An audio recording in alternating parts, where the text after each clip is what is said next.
అక్రమ మద్యం అమ్మకాలకు అడ్డు అదుపు లేకుండా పోయింది. సాక్షాత్తు ఎక్సైజ్ మంత్రి కొల్లు రవీంద్ర ఇలాకాలో బెల్ట్ షాపులు పుట్టగొడుగుల్లా పుట్టుకొస్తున్నాయి. ఇక్కడ మందుకు దొరకని ఊరు లేదు. మచిలీపట్నం నియోజకవర్గ వ్యాప్తంగా 200 నుంచి 250 బెల్ట్ షాపులు వెలిశాయి. మచిలీపట్నంలో మంత్రి నివాసం ఉండే ప్రాంతంలోనే 5 బెల్ట్ షాపులు ఉన్నాయి. క్వార్టర్ బాటిల్పై 30 నుంచి 50 రూపాయలు అదనంగా మందుబాబులు ముక్కుపిండి వసూలు చేస్తున్నాయి. ఇది చాలదన్నట్లుగా తాజాగా బెల్ట్ షాపులకు గ్రామాల వారీగా బహిరంగం వేలం వేస్తున్నారు. ఇందులో భాగంగా 3 రోజుల క్రితం మచిలీపట్నం రూరల్ మండలం పరిధిలోని పెద్ద మొత్తాయిపాలెంలో బెల్ట్ షాప్ నిర్వహణ కోసం పెట్టిన వేలంపాటలో 15 లక్షల ధర పలికింది. టీడీపీ కార్యకర్త బడుగు భీమరాజు ఈ మేరకు పాట పాడి బెల్ట్ షాపును దక్కించుకున్నారు. చిన్నాపురం మద్యం షాప్ పరిధిలో జరిగిన ఈ వేలంపాటలో టీడీపీ మండల నేత ఎక్సైజ్ సిఐ కీలక పాత్ర పోషించారు. ఊరికి మొత్తం ఒకే బెల్ట్ షాప్ ఉండేలా ఒప్పందం చేశారు. గ్రామంలో ఇతరులు బెల్ట్ షాపులు పెట్టకూడదని, ఇతర బ్రాందీ షాపుల వారు ఆ గ్రామానికి సరుకు ఇవ్వకూడదని, చిన్నాపురం బ్రాందీ షాపు నుంచే సరుకు సరఫరా అయ్యేలా ఒప్పందం కుదిర్చారు. కాగా మచిలీపట్నంలో వచ్చే నెల 5వ తేదీ నుంచి 7వ తేదీ వరకు బీచ్ ఫెస్టివల్ నిర్వహిస్తున్నారు. దానిని దృష్టిలో పెట్టుకుని బీచ్ ప్రాంతంలో ఉండే మద్యం షాపు యాజమాని వేలంపాటకు తెరలేపుతున్నారు. బీచ్కు సమీప గ్రామాల్లోని తాళ్లపాలెం, గిరిపురం గ్రామాల్లో బెల్ట్ షాప్ ఏర్పాటుకు ఒక్కో షాపునకు 4 లక్షలు ధరగా నిర్ణయించినట్లు తెలుస్తోంది. ధర ఇంకా ఫైనల్ కాలేదని, ఎవరైనా పోటీకి వస్తే ధర ఇంకా పెరగొచ్చని, ఆదివారం లోపు ఖరారయ్యే అవకాశం ఉందని స్థానికులు చెబుతున్నారు. ఇదిలా ఉండగా మచిలీపట్నంలో సుల్తానగర్ ప్రాంతంలో ఉండే మద్యం షాపు పరిధిలో ఉన్న బెల్ట్ షాపులకు యానాం నుంచి మద్యం తీసుకొచ్చి అమ్ముతున్నట్టు స్థానికులు ఆరోపిస్తున్నారు. సాక్షాత్తు ఎక్సైజ్ మంత్రి ఇలాకాలోనే ఇలా పెద్ద ఎత్తున మద్యం అక్రమ విక్రయాలు జరుగుతున్నా పట్టించుకోకపోవడంపై మహిళల నుంచి తీవ్ర విమర్శలు వ్యక్తమవుతున్నాయి.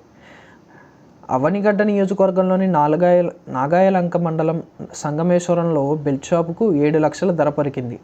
పాత ఉపకాలిలో 4.19 లక్షలు, గొల్లల మోదులో 5.30 లక్షలు, పెదగౌడపాలెంలో 3.50 లక్షలు, ఎదురుమొండిలో 5.40 లక్షలు, సొర్లగొందిలో 2.50 లక్షలు, దిండిలో 3.50 లక్షలు, కమ్మనమూలులో 4.50 లక్షల ధర పలికాయి. చెల్లపల్లిలో మండలంలో కేవలం 3,998 జనాభా మాత్రమే ఉన్న మాజేరు గ్రామంలో ఏకంగా 12 బెల్ట్ షాపులు ఏర్పాటు అవ్వడం విస్తుగొలుపుతోంది.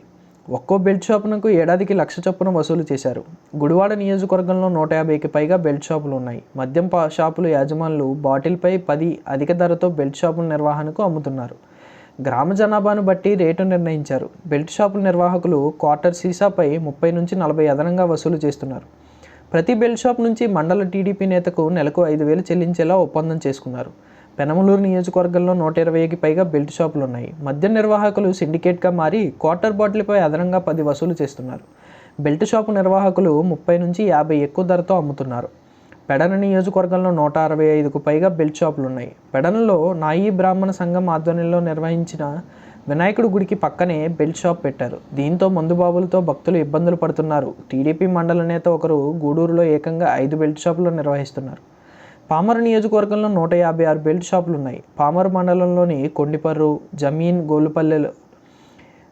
గోలువేపల్లి, ఎలమర్రు గ్రామాల్లో ఒక్కో బెల్ట్ షాపుకు టీడీపీ నేతలు 20 నుంచి 50 వేల వరకు వసూలు చేస్తున్నారు.